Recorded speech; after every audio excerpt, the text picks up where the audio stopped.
So this is your first book, and you call it A Story of Choices Made. You're 40 years old. Why'd you write it now?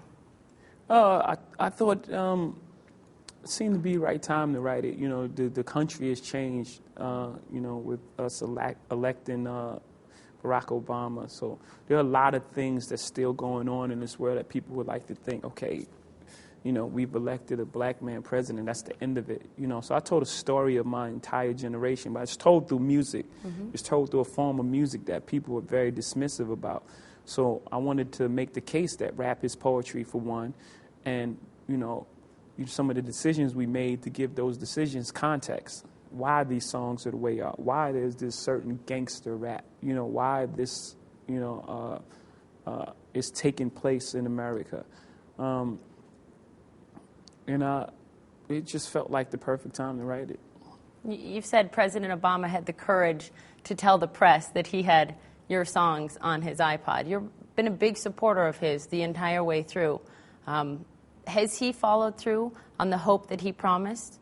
I think he's on his way to delivering that, but it's impossible for someone to take 8 years of our last administration and turn it around in 2 years. It's very difficult to deliver on everything. You know, I think he's moving in the right direction, yes. You spend hours meeting with him, and you write in the book about that meeting, and you say, I wish I could remember one thing, but it was more what President Obama represents for you, the people you grew up with, black children, black adults across this country.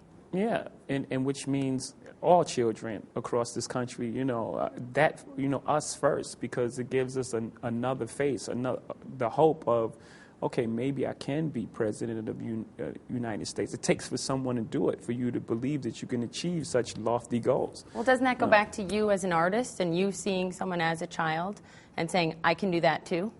Yeah, of course. And that's the hope of, you know, that sort of, there's something else for us. Because for so long, we were living in these neighborhoods boxed in, and those neighborhoods were our world. You know, a lot of people from Brooklyn didn't even take a trip to Manhattan. You know, never been in Central Park. It's 20 minutes away, and it's free. It's a free park. Yeah. And, you know, a lot of people have never been in it. You know, our little world was all we knew. We didn't know anything outside of that world. So to look and see people that look like you achieving great things is like, oh, there is more, you know, and it proves self-esteem, and it improves upon self-worth. You know, because a lot of choices are made from the position of, you know, my life is not worth much, and I'm not, this sort of living is not much, so if I risk my life, you know, what am I really missing? But if you know how valuable human life is, you have more respect for yours and for others. You know? You say in the book, your life after childhood has two main stories, the story of a hustler and the story of a rapper. What's your story now? I guess it's those both intertwined. A person of experience and wealth of knowledge and all these things that I've been through and all these things that I've seen, and I've seen, you know, both sides of the equation. And you mean by having almost nothing when it comes to money and resources, and then having almost everything? Yeah, and the people and the exchange between people of all different worlds. You know, so I've really come to the conclusion that we're basically the same. We're all the same. Like, and it sounds like some speech from high up, but we're basically all the same. You know, once you take away who we are, you take away where we come from, you know, we pretty much have the same things. You know, you ask a person who they love, the first thing they'll probably say is their mother, you know, or their husband or whomever. I mean, we all love the same thing. We all want the same thing. We all have the same fears. You know, fear of failure. We all have the same aspirations. You have a fear of failure? Yeah, we all have fear of failure in some sort of way. Despite success as a business mogul, as a musician? Well, as a business mogul and as anybody who's been successful, you've always, the weight of who you are is on you as well. Sure. You know, the weight of all you've done is on you. Yeah, make your first album again. Or you know, do that interview like you had with I understand that. Pac. I want it to be of that level. It's just it's the weight of who you are. I said in the Kanye remix, do you have the power to get out from up under you? The power to get out from everything you've done. You insist that rap is poetry. And you wrote, Chuck D famously called hip-hop the CNN of the ghetto.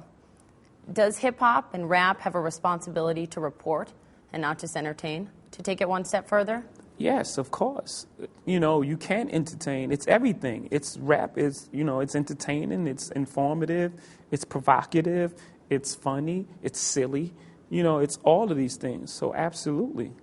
You can't have balance. You can't have one without the other. Life has balance. You can't have one without the other. So what's that responsibility now when the genre, the music, has come under criticism for its lyrics, for its message? What's the responsibility now? Because you have said hip-hop is missing that emotion that it used to have. Yeah. The responsibility is to keep pushing it forward, to not rely on the old gimmicks and old tricks, the things that the shock. In the beginning, it was all shock. Oh, they cursed on the record.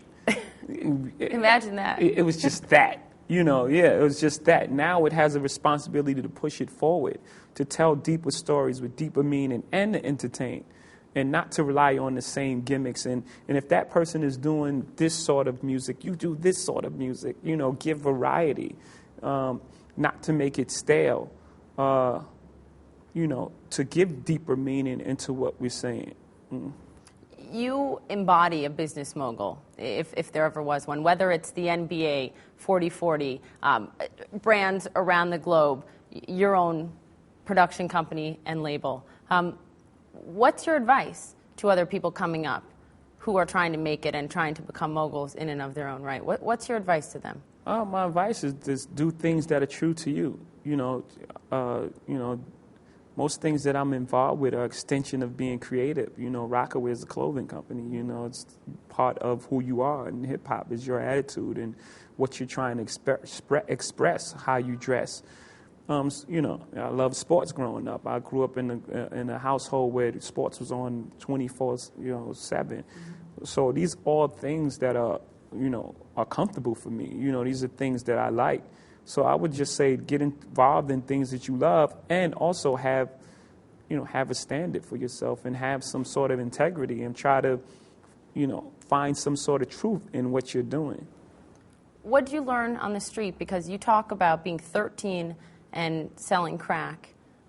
Did that teach you something of how to be a successful businessman, or how we all are common? All the things that you apply in business, they say that he has great instincts, but on the streets, having great instincts can be the difference between life and death, not just losing the deal. Or incarceration. Or incarceration, which is less than death, mm-hmm. Right? And which is, and being a person of high integrity, people want to deal with you, in business, in the Trust. Streets. Trust and honorable, and, a man of your word, all these things come to play in business world. I'm not condoning any street activity, but it's just the way it is. You are associated with a number of brands, HP, Coca-Cola, Budweiser. How do you decide who you want your name, your brand, your voice tied to, and what companies you don't? I try to. Sometimes it's just more about relationships. I pretty much try to work with brands if there's some sort of partnership there. I don't typically do a one-off endorsement deals. Right. I've just never been interested in that. It's just more so if I can create some sort of partnership. The Coca-Cola was a partnership. I was a brand manager, acted as at one time.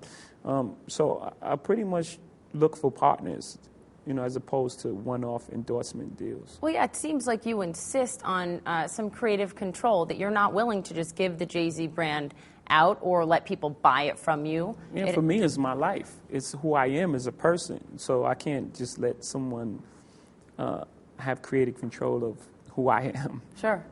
It's important. Best investment advice that you ever received? What was it? Do you remember? Whether it was in the market or just investing in life and in business?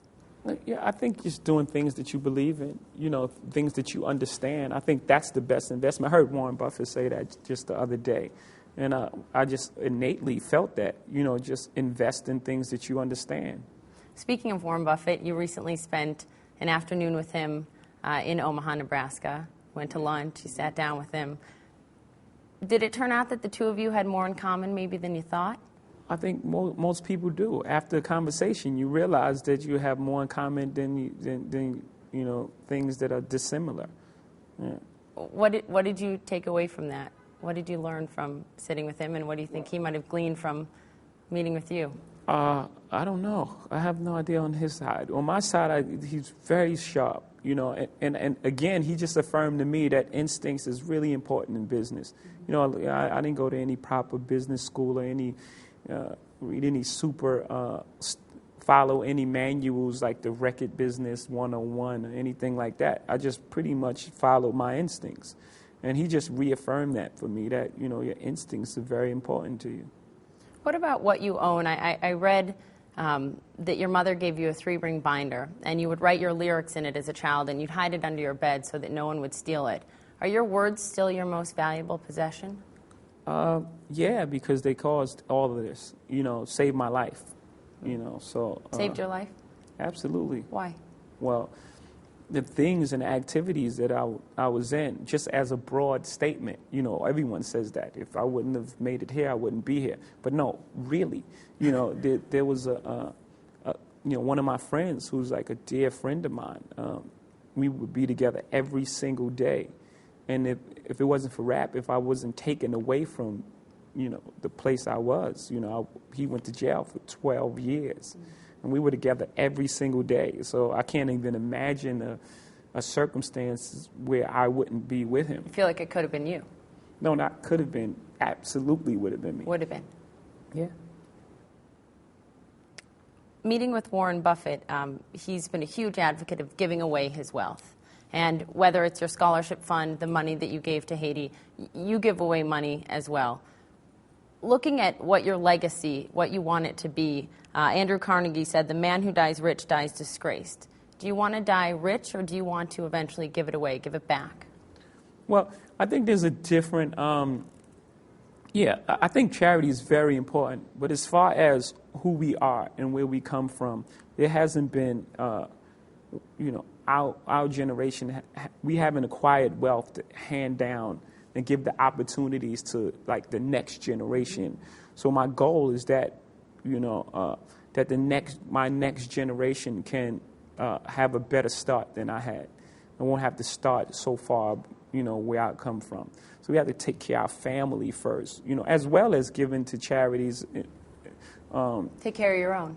Yeah, we have to. We have to give opportunities, because the difference between Bill Gates and homeboy Shah G from Bed-Stuy is Bill Gates had access to a computer at a time when no one had access to computers. It's amazing how many children still don't in this country. So the opportunities, people, were afforded opportunities that we just didn't have. And I think that's really the difference between success and failure, is opportunity. Well, you have to have someone's drive in there as well. You have to put that in there. But, if given the opportunity, things would turn out very differently for a lot of people. We have 1 minute left, so I want to do something fun, a quick sort of lightning round. I'll throw out a word, and you tell me the first thing you think. Okay, where's the sensor? Hit the button. Is that okay? Yeah. All right. Napster. Genius. iPod. Man, I got to think of other words. Revolutionary. Warren Buffett. Sharp. CNN. Rap. Rap. Yeah, I think we're forever intertwined. Explain that. Well, Chuck D famously said that CNN is rap is the CNN for the ghetto. We're forever intertwined.